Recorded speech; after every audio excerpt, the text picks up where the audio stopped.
Bad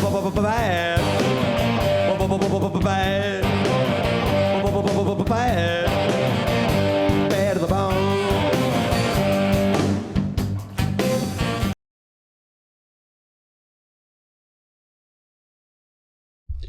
Hey, good morning, everyone. This is Charles Folkart on February 16th, 2017 at 6:20 a.m., as you can see here. And it is 32 degrees outside. And we're even a little warmer here in northwest Montana than they are there in Chicago. I've been to Chicago. That was a pretty nice little place. Plenty of things there to do, but we're warmer than Chicago. We're in a heat wave here, actually, folks. It's been pretty cold. Yesterday was about 20 degrees. Maybe it got a little warmer during the day, but, I kind of like it. I kind of like living in the cold weather. You know why I like living in the cold weather? And that's what we're going to talk about here this morning. You pretty much got to be a man. You got to be a man to live in the cold weather. And I'm not saying you can't be a man and live in the warm weather, but it takes a certain person to want to live in the cold. You go outside and everything's cold and your car doesn't want to start. I got my truck. I got an old 86 Toyota pickup truck, and I went out yesterday and it was about 20 degrees and that puppy started right up first time. I got the carburetor adjusted, and that's the point here, Oh, before I do that, I want to thank my buddy Ryan. He sent me this book here, Judaism Discovered, and you can see it's over 1,000 pages, and I want to thank him very, very much for this book. I've been flipping through it, and I'm a book reader. I love reading book. I love having the book in my hand. And the very first thing that I ran across is this quote by Thomas Pynchon. And I didn't even know Thomas Pynchon. And he wrote a book called Gravity's Rainbow. And he wrote another book, something to do with the V. And I ordered that book and it's on the way. It should be here tomorrow. But he's got a quote here that I thought was pretty appropriate. And it's this: if they get you asking the wrong questions, they don't have to worry about the answers. And that's what I see happening today in this country. We got the white race. We got the white race asking all the wrong questions. And I've got other video out there where I say that what we need to do, us white men, we need to organize. And we need to let the rest of the world know who runs things. And that's the point of this video. But before I go there, I also want to thank Ryan. He sent me a box of cigars, and I ran across a couple more so I'm going to put this in the humidifier. I have a way I can humidify them, stick them in there with some fruit, and I'm going to have me a cigar tonight and a glass of wine. And I want to thank you, Ryan. And before I forget, I also want to thank the chief. He sent me this PDF. This is Gleason's map. Let me see if I can get the whole thing here on the screen for you. Alex Gleason, 1893, is the Bible from heaven and is the earth a globe PDF. So I'm going to read through this. This gives me a lot of ideas for new videos, and it increases my understanding of our world around us. And it's biblically based, and this was the property of the something Baptist Theological Seminary, and this is what they used to teach, but it got tossed out. Here's Mr. Gleason, Alex Gleason there, and it got tossed out. If I remember right, I saw it down here. I was skimming through. It got, discarded book from the Western Baptist Cemetery. So before I go any further, I just want to thank you again, Ryan, and the Chief, for your gifts. I really appreciate it. That's one way we can show our appreciation to other people. And I'm hoping to be able to help out my friend Ryan in the next few months. He lives up quite a few miles from here north up in Canada, but I want to go up and see him and give him a hand. And that's what I want to talk about here, and I'm going to try to keep it on one specific topic regarding men and what I see as a problem today with men. And first I was going to say, what's the biggest thing that men do wrong today? And one of the things that came to mind is we allow a television set, we allow the Jewish-controlled Talmud vision into our home. And that's probably what caused us to make this mistake. So I don't know which is really the worst mistake, but I'm going to concentrate on the men right now and their relationship or their attitude towards women. And I want to set the background a little bit. I was married at a very young age. I was married at 19. And I took responsibility for my family at a very young age. I had my first son at 23 years old while I was in college. I went to college working on a degree in economics, and I worked my way through college. I had a couple of jobs, and I began a handyman business. And I didn't know the first thing about handyman, but there was an ad in the local paper that some guy was graduating and he was leaving, and he needed somebody to take over his business. So I put my hand up. I went out and saw him. He says, yeah, I work for these people, this real estate agent, this real estate agent. And I didn't know the first thing. So I went and I bought me a couple of books. And I remember having this blue covered book on how to do handyman work, construction work. So I'd get a call to go fix some problem, usually plumbing, in some rundown rental somewhere, and I didn't know how to fix it. So I'd go out in the truck, in the van at the time, and I'd open up the book and I'd read the book, figure out how to fix it. There was nobody around to see me, so that's how I got through college. I did handyman work. Sometimes I'd have to work a whole afternoon just to make enough money to buy the tool to fix the problem, because I didn't have the tool. But that's what you have to do. That's what I did. And the point is that and the point here I want to make is I had to be a man.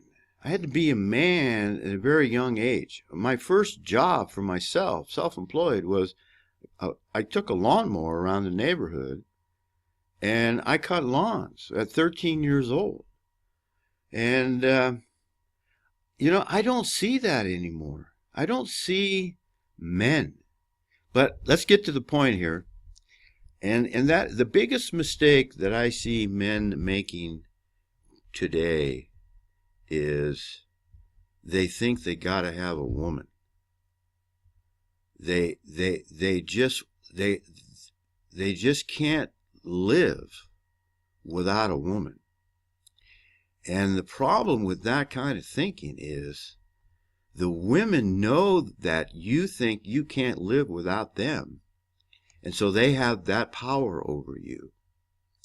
And so you lose the power, you lose the control of the relationship from the get-go. You transfer your power because you think that you need the woman more than she needs you, and she's got something that you want, and you want it so bad that you're willing to transfer your power over to her. And then if you get into a relationship, she's going to control you using that part of her anatomy, and she can pull you around by the nose for the rest of your life. And the problem with women is they're never happy. They're never satisfied with the man they're with. And they get reinforced, which ties in with my first the first thing that I said was a big problem that men make, and that's allow the television into their house. Women are creatures of emotion. They don't think logically. They don't think reasonably. You can't reason with a woman. And trust me, I've tried it. It doesn't work. You can't, they don't think the same way a man does. So trying to reason with a woman doesn't work. And there's a lot of topics here to talk about, but let's just stick with this one of you're transferring your power over to a woman by allowing her to think that you need her. I had a young man calling me. He was having a problem getting in relationships with women. He'd go out. He's a young man in his early 20s, going to college. That's when you meet a lot of women. And the women today are different. The women today have been trained and programmed and brainwashed by the Talmud vision to think that you, especially you white men, you're cucks, you're nerds, you're impotent, you can't do anything, and that you need everyone else, and especially the women. I have a saying that I've said for quite a while now that women have been taught, American women have been taught, and I say American women because I've lived in Asia in three different Asian countries for over a period of 12 years, and one South American country for another several months, for a total of being outside the United States and outside of the influence of the Jewish-controlled television, the Talmud vision, and I had interaction with those women outside of the United States. And so I have direct experience, contrasting experience from Central America and three different Asian countries, Qatar, Thailand, and South Korea, and also Japan. I was right next to Japan. And things in Asia and even South America, Latin American countries, the man is in charge. Here in the United States and other European countries, as you can see the invasion taking place, the man is not in charge. Why? And I think the main reason is man thinks they need the woman.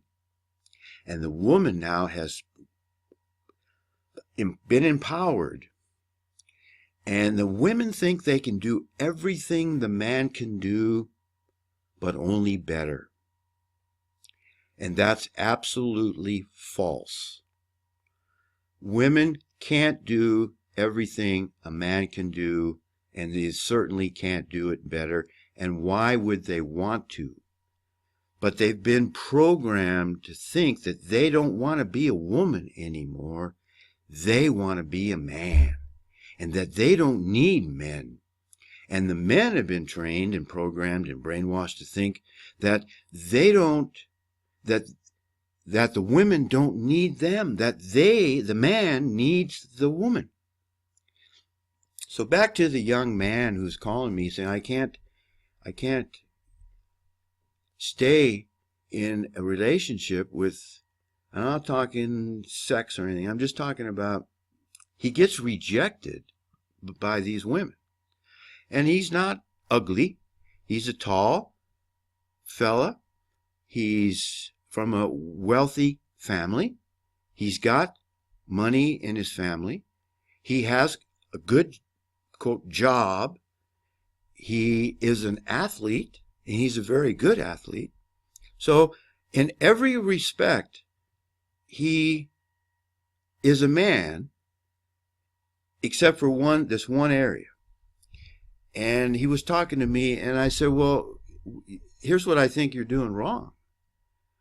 You're conveying to the woman that you need her, that you want her.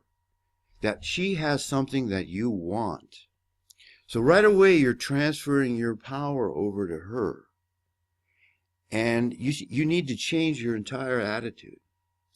Your entire attitude should be, I don't need you. I'm the man. I have the penis. I know how to do things that you can never learn how to do, and you can never do as well as I can. And I don't need you. You need me. I'm the one that's going to make a lot of money and my own business. I'm the man, and you're the woman. And this is the way that I want our life to be. And if you want to go along with me, fine. But if you think you're going to run the show for the rest of our life, and then you're going to take half of my stuff after we have a child or two, and you're going to take away my children from me, and you're going to take half of my stuff, and I'm going to pay you for children I can't see, you're out of your friggin' head. You got that, woman? The only thing that you have that I want is between your legs. And you're not the best looking woman on the planet. And nothing you can say and nothing you can do and nothing you have is so important to me that I'm going to risk my future for you. Okay? So he let that sink in for a while, and then he come back to me, several months later, trying the new approach. And you know what he told me? He said, Charles, you're absolutely right. I've got a completely different attitude now. I'm only 23, 24 years old. I don't have to get married right now. In fact, I don't have to get married at all. I'm going to get control of who I am, and I'm the man, and I am all those things that you said. And some woman out there needs me one hell of a lot more than I need them. And that's the attitude that this young man told me that he was going to have from then on. And men, you young men especially, I see a lot of cucks. A lot of you cucks got to have that woman, and you're going to have that woman on her terms. And that's the biggest mistake that you'll ever make in your life, because that woman will now control you, and that's the completely opposite of the natural way. God's way is the man is the leader. You love your wife as if you love your own self, and she submits to you, the husband, and you love her, and she submits to you, and you work together as a team, as a family, cohesive team with one leader, and you go down the path. See this? I have this path here. This is a well-worn path, and it's patriarchic path. That's the difference between Asian countries now and the Western world. The Western world is falling apart because we're no longer a patriarchy. We're a matriarchy. We're a Jewish-controlled matriarchy. And I'm going to go into that in the future. I'm going to try to convey some of the lessons I learned while I lived in a patriarchic society, Thailand, South Korea, and nearby Japan. And so, but anyway, I wanted to bring that. It's been on my mind for quite a while. I've been back from Asia since 2011, and I'm going to start to discuss the problems that men face and what